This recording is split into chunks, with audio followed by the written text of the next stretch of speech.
Pace bene, kembali berjumpa dengan saya, Saudara Rocky Pasaribu, seorang Kapusin. Dan kita berada dalam obrolan santai seputar iman Katolik. Hari ini saya ingin memperjelas atau menyuarakan dua tema yang selama ini bisa disalahpahami oleh kita umat beriman. Tema yang pertama ialah bagaimana sih cara yang layak untuk menyambut tubuh Kristus atau yang kita kenal dengan istilah komunik. Nah, tema yang kedua nanti menerima tubuh Kristus pakai tangan atau mulut. Itu persoalan yang kedua. Nah, mari kita jawab persoalan yang pertama. Berbicara mengenai cara layak menyambut tubuh dan darah Kristus, kita tidak boleh menyingkirkan nilai etis dan estetis perayaan Ekaristi. Etis atau etika menyangkut kesopanan, kelayakan, dan rasa hormat terhadap tubuh Kristus yang akan kita terima. Sejenak,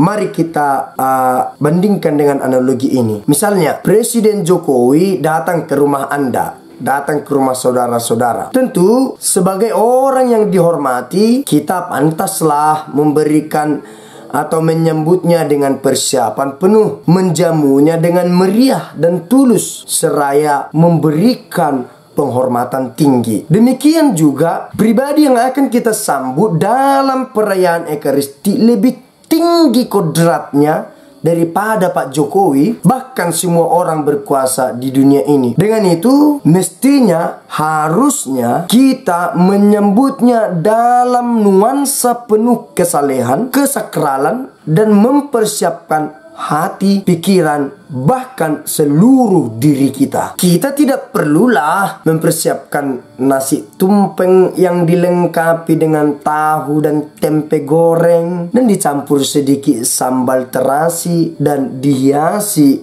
kerupuk jangan 4 biji. Persiapan seperti ini tidak perlu dilaksanakan karena acara kita bukanlah acara makan bersama. Sekali lagi, yang perlu dipersiapkan adalah hati, pikiran, dan seluruh diri kita. Selanjutnya, menyangkut nilai estetika ialah tindakan agung dan indah yang diperagakan untuk menyambut tubuh Kristus. Misalnya, cara berjalan yang anggun, posisi tangan yang indah dipandang, dan lain-lain. Dalam menyambut tubuh Kristus, keindahan yang dimaksud bukanlah keindahan yang dibuat-buat. Misalnya, supaya menarik perhatian orang, seseorang berjalan lenggak-lenggok sama seperti catwalk dalam ajang fashion show, atau pandang kiri kanan sembari menaburkan senyum tipis kepada orang lain.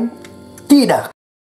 Tindakan semacam ini norak dan tidak dibutuhkan. Berjalanlah dengan anggun dan sambutlah tubuh Kristus dengan penuh ketulusan. Persoalan kedua, bagaimana sih menerima tubuh Kristus menggunakan mulut atau tangan? Dalam Redemptionis Sacramentum nomor 92 ada ditetapkan bagaimana umat beriman menerima tubuh Kristus. Dengan singkat saya jabarkan seperti ini. Baik dengan mulut atau tangan tidak menjadi soal. Keduanya diperbolehkan gereja. Jadi, saya menerima dengan tangan rasanya tidak layak karena tangan saya baru berbuat dosa. Di sisi lain, pastor itu, imam itu, romo itu langsung memberikan kepada mulut saya. Jadi saya tidak fokus. Pikiran saya langsung terbayang kepada momen-momen indah dengan tunangan saya dulu ketika dia menyuapkan sesuap nasi ke mulut saya. Tapi yang jelas para saudara-saudari, dengan mulut atau dengan tangan tidak menjadi soal. Yang diperlukan, yang perlu diperhatikan ialah mengatasi kesalahan-kesalahan praktis yang mungkin akan terjadi. Misalnya, bila menerima dengan tangan, umat beriman tidak boleh membawa hosti yang diterima sampai ke tempat duduknya. Hosti yang baru saja diterima dari imam harus dimakan di samping imam. Hal ini bertujuan supaya imam dapat memastikan, dapat menjamin bahwa hosti tersebut sudah dimakan. Karena apabila dibawa ke tempat duduk, imam tidak dapat menjamin bahwa hosti itu akan dimakan. Bisa saja dikantongi lalu dibawa pulang ke rumah, bahkan bisa jadi dijadikan sebagai mediasi untuk black magic, atau dalam istilah di daerah kami untuk datu-datu, perdatuan namanya. Tentu jika itu terjadi, tindakan tersebut sudah menyalahi kesakralan tubuh Kristus dan keagungan perayaan Ekaristi. Bila menyambut lewat mulut, kemungkinan untuk dimakan